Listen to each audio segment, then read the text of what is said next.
மாண்புமிகு திரு சோ லட்சுமணன், சேலம்.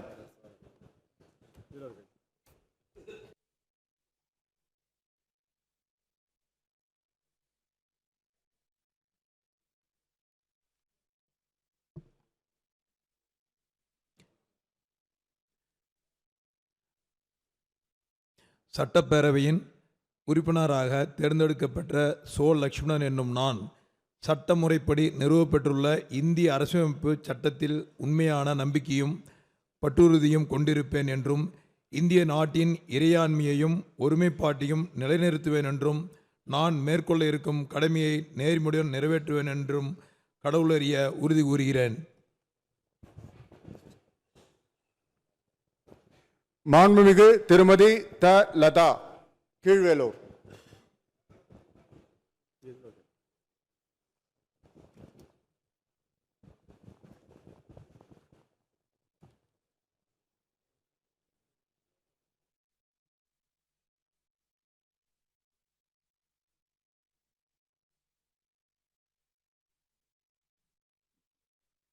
சட்டமன்ற பேரவையின் உறுப்பினராக தேர்ந்தெடுக்கப்பட்ட டி லதா என்னும் நான் சட்டமன்ற முறைப்படி நிறுவப்பட்டுள்ள இந்திய அரசியலமைப்பு சட்டத்தின் உண்மையான நம்பிக்கையும் பற்றுறுதியும் கொண்டிருப்பேன் என்றும் இந்திய நாட்டின் இறையாண்மையையும் ஒருமைப்பாட்டையும் நிலைநிறுத்துவேன் என்றும் நான் மேற்கொள்ள இருக்கும் கடமையை நேர்மையுடன் நிறைவேற்றுவேன் என்றும் உளமாற உறுதியளிக்கிறேன். மாண்புமிகு திருமதி லீமா ரோஸ் மார்டின், லால்குடி.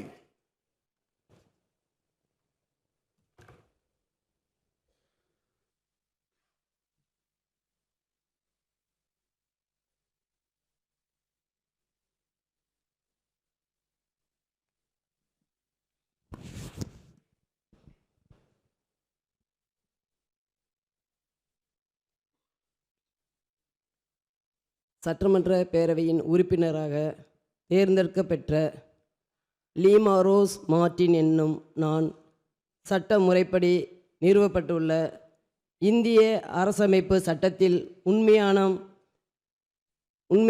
நம்பிக்கையும் பற்றுறுதியும் கொண்டிருப்பேன் என்றும் இந்திய நாட்டின் இறையாண்மையும் ஒருமைப்பாட்டையும் நிலைநிறுத்துவேன் என்றும் நான் மேற்கொள்ள இருக்கும் கடமை நேர்மையும் நிறைவேற்றுவேன் என்றும் கடவுளுரிய உறுதி கூறுகிறேன். உளமாற உறுதி கூறுகிறேன். நன்றி. உளமாற உறுதி கூறுகிறேன். நன்றி.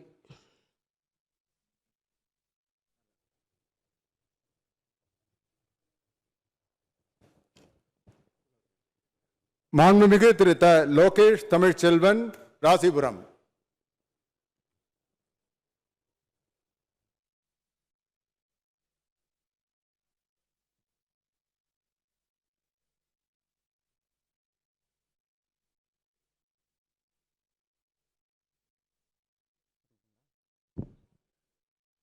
சட்டமன்ற பேரவையின் உறுப்பினராக தேர்ந்தெடுக்கப்பெற்ற தா லோகேஷ் தமிழ்ச்செல்வன் என்னும் நான் சட்ட முறைப்படி நிறுவப்பெற்றுள்ள இந்திய அரசமைப்பு சட்டத்தில் உண்மையான நம்பிக்கையும் பற்றுறுதியும் கொண்டிருப்பேன் என்றும் இந்திய நாட்டின் இறையாண்மையையும் ஒருமைப்பாட்டையும் நிலைநிறுத்துவேன் என்றும் நான் மேற்கொள்ள இருக்கும் கடமையை நேர்மையுடன் நிறைவேற்றுவேன் என்றும் கடவுளறிய உறுதி கூறுகிறேன்.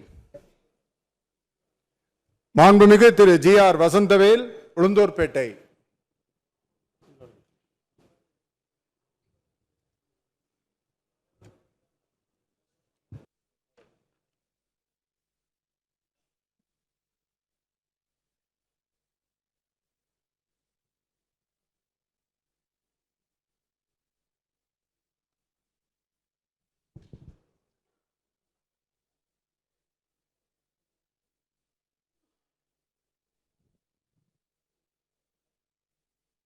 சட்டமன்ற பேரவையின் உறுப்பினராக தேர்ந்தெடுக்கப்பட்ட ஜி.ஆர். வசந்தவேல் என்னும் நான் சட்ட முறைப்படி நிறுவப்பட்டுள்ள இந்திய அரசமைப்பு சட்டத்தில் உண்மையான நம்பிக்கையும் பற்றையும் கொண்டிருப்பேன் என்றும் இந்திய நாட்டின் இறையாண்மையையும் ஒருமைப்பாட்டையும் நிலைநிறுத்துவேன் என்றும் நான் மேற்கொள்ள இருக்கும் கடமையை நேர்மையுடன் நிறைவேற்றுவேன் என்று உளமாற உறுதி கூறுகின்றேன்.